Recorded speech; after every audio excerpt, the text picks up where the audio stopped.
உலகெங்கும் வாழும் உறவுகளுக்கு வணக்கம். திமுக கடந்த 50 ஆண்டு காலமாக திராவிடம்தான் தமிழை வளர்த்தது. திராவிடம் இல்லை என்றால் திராவிடத்தில் இருக்கக்கூடிய தலைவர்கள் என்று சொல்லக்கூடியவர்கள் இல்லை என்றால் தமிழ் அழிந்திருக்கும். தமிழ் அழிந்திருக்கும் என்று பம்மாத்து கதைகளை எல்லாம் திராவிட போர்வாள்கள் சொல்லி கொண்டு திரிந்தார்கள். ஆனால் இப்போதுதான் அரசாணை வெளியாகிறது. என்னவென்று? தமிழை பாதுகாக்க அரசு அலுவலகங்களில் பணி செய்யக்கூடிய அலுவலர்கள் தமிழில்தான் கையெழுத்திட வேண்டும். அவர்களுக்கு பொதுமக்கள் அனுப்பக்கூடிய கடிதங்கள் தமிழிலே இருந்தால் அதற்கு அந்த கடிதங்களுக்கு தமிழில்தான் பதிலளிக்க வேண்டும் என்கிற உத்தரவு அரசாணை இப்போதுதான் வருகிறது. ஆக இத்தனை ஆண்டு காலமாக திராவிடம் ஆங்கிலத்துக்குத்தான் அடிமையாக இருந்தது, இப்போதும் இருக்கிறது, இனியும் அப்படித்தான் இருக்கும் என்று அவர்களுடைய வரலாறு சொல்கிறது. ஆனால் அரசாணை இப்போது வந்திருக்கிறது. தமிழில்தான் அதிகாரிகள் ஆட்சியாளர்கள் கையெழுத்திட வேண்டும்.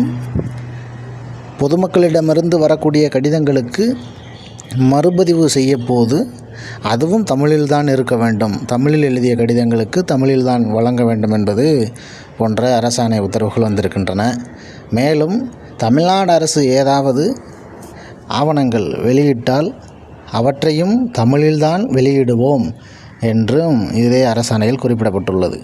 ஆக இத்தனை ஆண்டு காலமாக இது நடைமுறையில் இல்லை என்பதை இன்று ஆண்டு கொண்டிருக்கும் தமிழ்நாடு அரசின் பெயரால் செயல்படக்கூடிய திராவிட முன்னேற்ற கழகத்தைச் சேர்ந்த ஆட்சியாளர்கள் இப்போதுதான் இதை வெளியீடாக சொல்லியிருக்கிறார்கள். ஆனால் இன்னும் நமக்கு அதில் ஒரு உறுதியோ நம்பிக்கையோ இல்லை. காரணம், இவ்வாறு தான் காலகாலமாக 3 தலைமுறைகளாக மதுவை ஒழிப்போம், மதுவிலக்கு கொண்டு வருவோம் என்று ஐயா கருணாநிதி தொடங்கி ஐயா ஸ்டாலின் தொடங்கி தற்போது அடுத்த தலைவராக வர இருக்கிற உதயநிதி வரை மதுவிலக்கு என்று சொல்லி ஏமாற்றி கொண்டிருக்கிறார்கள். அதுபோல் இது ஒரு வெற்று தீர்மானமாகத்தான், அறிவிப்பாகத்தான் திமுக கொடுத்தாலன்ன, திமுகவின் தலைமையில் இருக்கக்கூடிய தமிழ்நாடு அரசு கொடுத்தாலன்ன என்று இருக்கிறது. ஆனால் அடுத்து ஒருவேளை இப்போது இருக்கக்கூடிய திமுக தலைவர்கள் அல்லாமல் வேறு தமிழ் தேசிய தலைமையை ஏற்கக்கூடிய தலைவர்கள் யாராவது ஆட்சி பொறுப்புக்கு வந்தால் அப்போது இந்த அரசாணை முழுமையாக செயல்படுத்த இது உதவும் என்று எடுத்துக்கொள்வோம். ஆனால் திமுக திராவிடம் இதனை செயல்படுத்துமா என்பது ஐயப்பாடுதான்.